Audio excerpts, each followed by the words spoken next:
الذي نحمده ونستعينه ونستهديه ونستغفره ونعوذ بالله من شرور أنفسنا ومن سيئات أعمالنا من يهده الله فلا مضل له ومن يضلله فلا هادي له أرسل رسوله بالهدى ودين الحق ليظهره على الدين كله ولو كره الكافرون أشهد أن لا إله إلا الله وحده لا شريك له وأشهد أن محمدا عبده ورسوله سيد الجن والبشر رب اشرح لي صدري ويسر لي أمري واحلل عقدة من لساني يفقه قولي اللهم أرنا الحق حقا وارزقنا اتباعه وأرنا الباطل باطلا وارزقنا اجتنابه قال الله تعالى في القرآن العزيز أعوذ بالله من الشيطان الرجيم يا أيتها النفس المطمئنة ارجعي إلى ربك راضية مرضية فادخلي في عبادي وادخلي جنتي صدق الله العظيم. Yang dihormati Tuan Imam, yang dihormati ahli jawatan kuasa serta pegawai-pegawai masjid, yang dihormati alim ulama, pimpinan masyarakat, seterusnya ikhwatal iman, saudaraku yang dirahmati oleh Allah Ta'ala sekalian. Pertama-tamanya marilah sama-sama kita mulakan tazkirah ini dalam penantian untuk melaksanakan fardu jemaah. Dengan sama-sama kita mulakan dengan syukur pada Allah Subhanahu wa Ta'ala di atas limpah kurnia rahmat dan inayah, pelbagai pemberian dianugerahkan oleh Allah Ta'ala kepada kita, yang mana pemberian-pemberian ini disebut oleh Allah, la tuhsuha, kamu tak akan dapat mengira, kamu tak akan dapat menghisab, kamu tak akan dapat menghitungnya, kerana banyaknya anugerah yang diberi oleh Allah Subhanahu wa Ta'ala.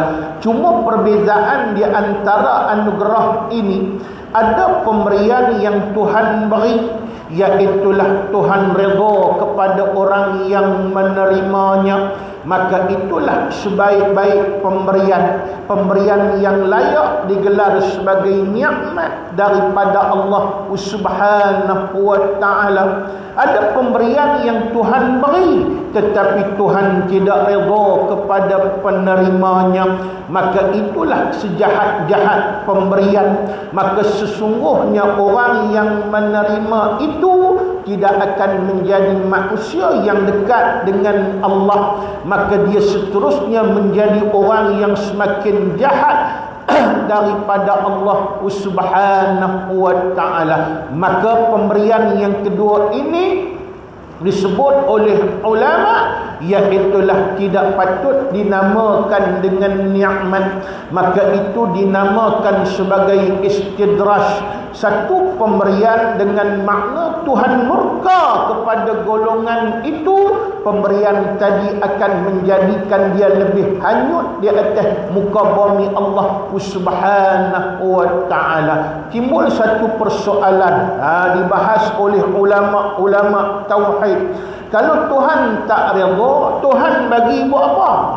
Itu satu persoalan tuan-tuan. Di sana dibahas oleh antaranya seorangnya, iaitulah Syekh Ibrahim Al-Laqani di dalam kitabnya Matan Jauharah. Dibahaskan pula oleh iaitulah Syekh Izzuddin Abdul Salam, iaitulah syarah di dalam kitab Matan Jauharah. Tadi ulama-ulama ini menyebut pemberian yang disebut walaupun Tuhan murka, walaupun Tuhan redha, artinya itu menzahirkan keadilan Allah Subhanahu wa taala. Sebab dalam bab memberi ini tidak wajib bagi Allah Subhanahu wa taala, iaitulah Tuhan kalau dia nak bagi sesuatu kepada makhluknya tidak dihukumkan wajib, malah harus. Pasal apa? Kalau wajib kita memaksa Allah, maka iaitulah itu satu sifat kelemahan bagi Tuhan. Pasal itu bila tak wajib, Tuhan tak bagi pun tak apa, malah iaitulah boleh. Kalau ikut kaedahnya, Tuhan tak bagi kepada siapa pun, Tuhan bagi hanya kepada orang yang dikasihi oleh Allah Subhanahu wa taala. Boleh, tak ada masalah, tetapi inilah yang menzahirkan keadilan dan kesempurnaan dan keagungan Allah Subhanahu wa taala, di mana besoknya ketika di mahkamah Allah, yakni ketika di akhirat Allah Subhanahu wa taala, tidak ada satu golongan pun yang menyebut di hadapan Allah bangkit untuk menyatakan hujjah kenapa mereka dijadikan oleh Allah, kemudian mereka dipinggirkan oleh Allah Subhanahu wa taala. Pasal itu Tuhan bagi kepada orang yang Tuhan kasih pun Tuhan beri, kepada orang yang memusuhi Allah pun Tuhan beri. Ini menunjukkan bahawa keagungan Allah Subhanahu wa taala. Cuma persoalannya ialah kalau kita sendiri, kita nak masuk dalam golongan mana? Tentulah golongan yang pertama, iaitulah golongan orang yang dianugerahkan sesuatu oleh Allah Subhanahu wa taala dan kemudian penyudah kepada pemberian Allah itu, Allah taala redha kepada kita, kerana keredaan Allah lah iaitulah yang terbaik mengatasi segala-galanya tuan-tuan yang dirahmati oleh Allah Subhanahu wa taala sekalian. Pasal itu orang yang mempunyai tanda, orang yang diredai oleh Allah Subhanahu wa taala ini, apa saja yang diberi oleh Allah bagi mereka ia merupakan satu anugerah yang hebat daripada Allah Subhanahu wa taala, yang semuanya akan menambahkan lagi kasih, menambahkan lagi sayang, menambahkan lagi taat mereka pada Allah Subhanahu wa taala. Sebab itulah apa yang diberi oleh Allah, jika sesuatu yang terbaik, maka mereka akan syukur. Maka apabila sesuatu yang diberi oleh Allah Subhanahu wa taala sesuatu yang tidak baik, maka sesungguhnya mereka akan redha, dan mereka akan iaitulah bahawa sesungguhnya anggap ia merupakan satu pembersihan diri mereka daripada Allah Subhanahu wa taala. Macam contohnya bala, kemudian setiap musibah yang dianugerahkan oleh Allah Subhanahu wa taala, orang beriman dia menerima dengan hati yang terbuka, maka ia menganggap itu merupakan iaitulah satu yang disebut oleh ulama, iaitulah taharatun lil uyub, satu pembersihan bagi sebarang kecacatan dan juga kelemahan dan kekurangan yang banyak ada pada diri manusia. Kemudian daripada kekurangan tadi dia ingin mendapat kesempurnaan daripada Allah Subhanahu wa taala. Maka apabila seseorang yang dikurniakan oleh Allah, dia boleh syukur, kemudian dia boleh redha, maka dia akan menjadi manusia yang terbaik di sisi Allah Subhanahu wa ta'ala. Ini juga sesuatu yang kita perlukan. Mudah-mudahan kita semua dirahmati dan diredai oleh Allah Subhanahu wa ta'ala. Tuan-tuan muslimin yang dirahmati oleh Allah ta'ala sekalian, dalam tazkirah yang ringkas ini ingin sekali saya membacakan kepada tuan-tuan sepotong hadis Nabi sallallahu alaihi wasallam, riwayat Imam Al-Baihaqi yang menceritakan tentang kebimbangan dan juga kegusaran Nabi sallallahu alaihi wasallam, sesuatu yang akan menimpa kepada umat-umatnya, terutamanya umat yang berada di akhir zaman, iaitulah yang maknanya disebut sebagai, orang panggil apa, ancaman-ancaman yang kalau sekiranya umat Muhammad tak ambil berat dengan ancaman ini, mereka akan menjadi umat yang binasa pada Allah Subhanahu wa ta'ala. Baik, kita tengok apa dia hadis yang kita nak bicarakan dalam tazkirah yang ringkas hari ini, iaitulah hadis yang berbunyi qala Nabi sallallahu alaihi wasallam inna akhwafa ma akhufu ala ummati zallatu alimin والمنافق وجدال المنافقين بالقرآن والدنيا تقطع أعناقكم أو كما قال صدق رسول الله صلى الله عليه وسلم. Satu hari Nabi menyebut kepada para sahabat, inna akhwafa, sesuatu sesungguhnya ada sesuatu yang paling aku takut, yang paling aku bimbang, yang paling aku risau. Nabi guna kalimah dengan isim tafdil, akhwafa, daripada kalimah khawfun. Khawfun makna dia takut, akhwafa paling takut. Bila sebut isim tafdil, dia penghabis. Macam kita sebut kabirun, iaitulah besar, akbar, iaitulah paling besar, jamilun, cantik, ajmal, paling cantik, dan sebut khawfun, takut, akhwafa, paling takut. Nabi kata sesuatu yang paling aku takut berlaku kepada umatku daripada sesuatu yang paling menakutkan. Ada ulama hadis menyebut itulah dia Nabi nak cerita tentang ancaman yang akan melanda kepada umatnya, yang apa yang disebut oleh Nabi sesuatu yang pasti akan berlaku.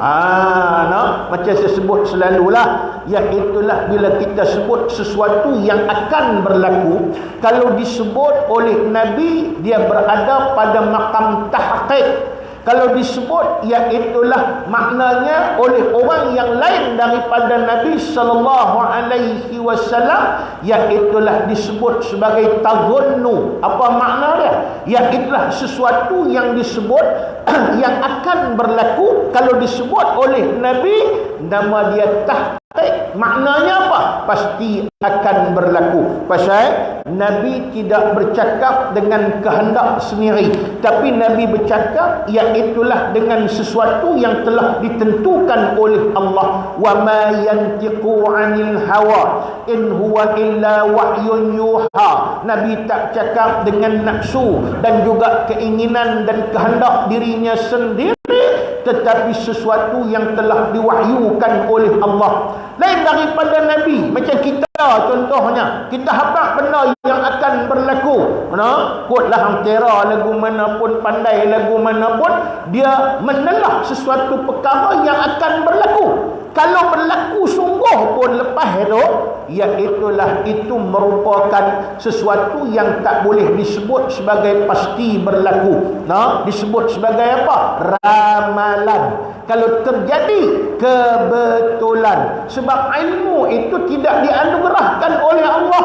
Lagi satu, kita bercakap ni kadang mai daripada keinginan sendiri, yang kadang-kala iaitulah bukan satu kebenaran tapi satu pembohongan. Tambah-tambah kalau kita bercakap benda yang akan berlaku, yang ni Nabi kata sesuatu yang paling aku takut. Maknanya apa dia? Iaitulah yang akan berlaku daripada perkara yang menakutkan kepada umatku, yang akan menjadikan umatku ini kalau dia tak ambil berat, mereka akan menjadi rosak dan binasa.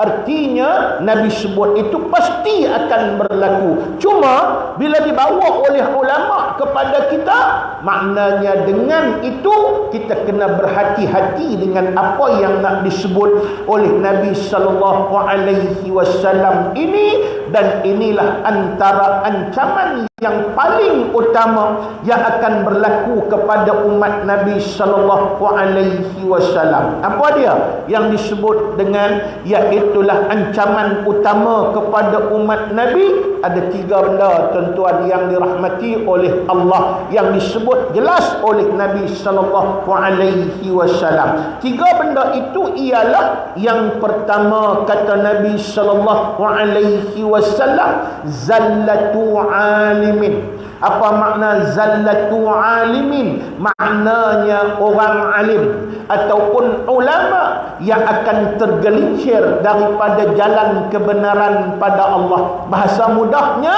ulama akan menjadi manusia yang jahat di atas muka bumi Allah Subhanahu wa ta'ala. Ini ancaman utama, iaitulah yang akan berlaku disebut oleh Nabi. Kenapa ia menjadi ancaman utama? Kerana ulama yang akan menyambung perjuangan Nabi sallallahu alaihi wasallam. Nah, kalau Nabi sebelum Muhammad, Rasul sebelum Muhammad, kalau mati Nabi dan Rasul tu, Allah Ta'ala ganti dengan Rasul lain. Tapi iaitulah bagi Rasulullah sallallahu alaihi wasallam, bila dia wafat tak ada pengganti Rasul dan juga Nabi. Jadi siapa nak sambung? Siapa nak sambung warisan, perjuangan dan juga apa saja yang telah ditinggalkan oleh Nabi sallallahu alaihi wasallam, nak bagi sampai kepada semua umat manusia yang berada di atas muka bumi? Penyambungnya ialah ulama. Pasal itu disebut dalam satu hadis, iaitulah al-ulama warasatul anbiya. Ulama pewaris para nabi. Dan juga ada hadis yang lain, al-ulama umana'ur rasul. Ulama ialah amanah para rasul alaihi wassalatu wassalam. Jadi hak kita nak jadi baik, nak dapat pedoman, nak ambil iktibar daripada apa yang disebut oleh Nabi, siapa nak bawa aman? Ulama. Tapi kalau ulama tu tergelincir, ulama tu jahat, yang tu masalah tuan-tuan. Masalah yang paling besar. Kerana kalau ulama rosak, apatah lagi manusia biasa di atas muka bumi Allah. Satu. Dan kalau ulama rosak, manusia lain pun turut rosak. Pasal apa? Manusia nak ikut ulama. Nah, itu disebut oleh Sayyidina Ali karamallahu wajhah, iza zalla alim zalla bizillatihil alam. Apabila ulama tergelincir, maka dunia akan turut tergelincir bersama-sama dengannya. Pasal orang ikut ulama tuan-tuan. Pasal itu inilah dia dilema kita pada hari ini. Kita akan jumpa ada ulama sesat.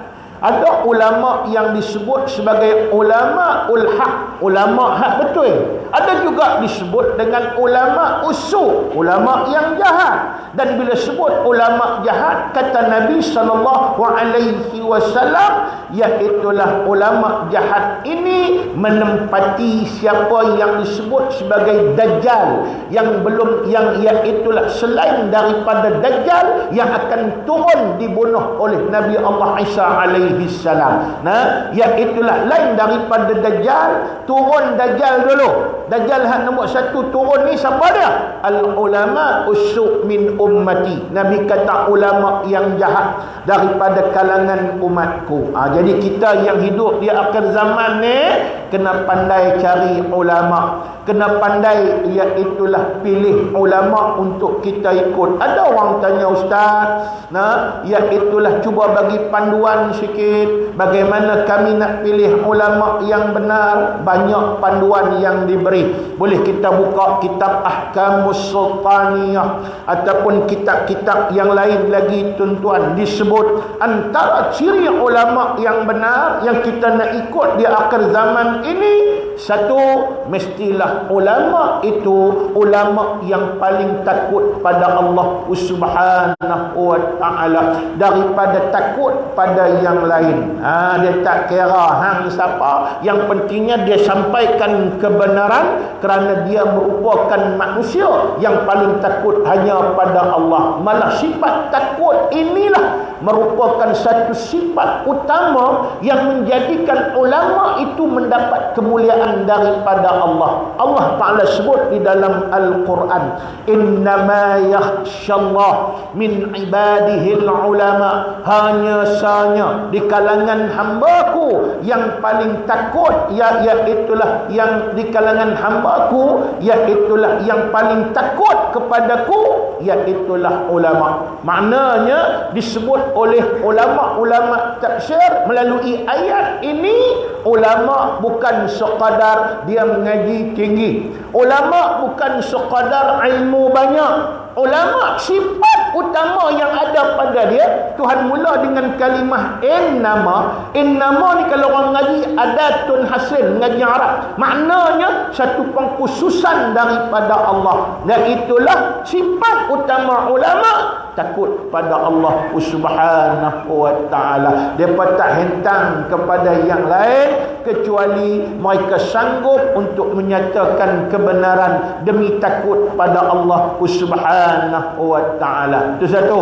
Lagi, iaitulah ulama yang merupakan ulama yang benar, bukan ulama usuk, bukan ulama yang jahat, iaitulah ulama yang mementingkan, iaitulah kepentingan agama lebih daripada kepentingan peribadi di atas muka bumi Allah Subhanahu wa ta'ala.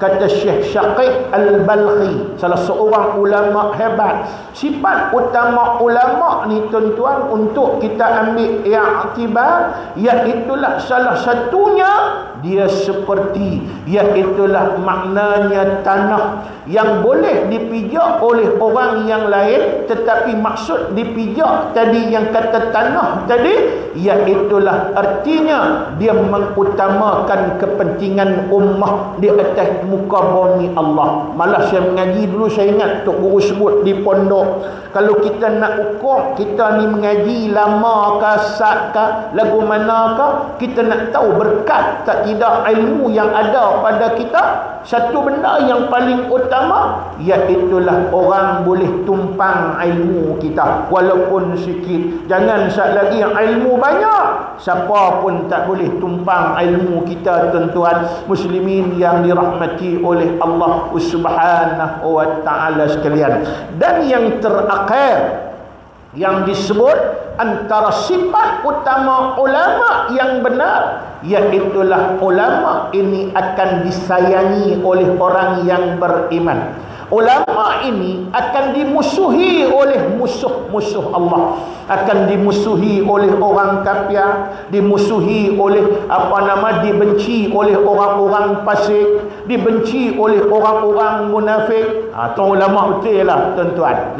Tapi kalau ulama tadi orang kafir cukup sayang, orang fasik cukup sayang, orang munafik cukup sayang, malah penentang Islam cukup sayang, dan dia memusuhi ataupun iaitulah menolak golongan yang benar dan golongan yang diredai oleh Allah. Itu tanda ulama usuk yang perlu kita jauhkan di atas muka bumi Allah Subhanahu wa ta'ala. Cukuplah sekadar itu, waktu pun sudah masuk. Lagi dua hadis ni kesempatan kita kupas dalam kuliah-kuliah ataupun pertemuan yang lain. Mohon ampun dan maaf kalau ada silap dan salah. Yang baik daripada Allah, yang lemahnya saya, walaupun hakikat utama tetap daripada Allah. Aqulu قولي هذا واستغفر الله العظيم لي ولكم. والسلام عليكم ورحمة الله تعالى وبركاته.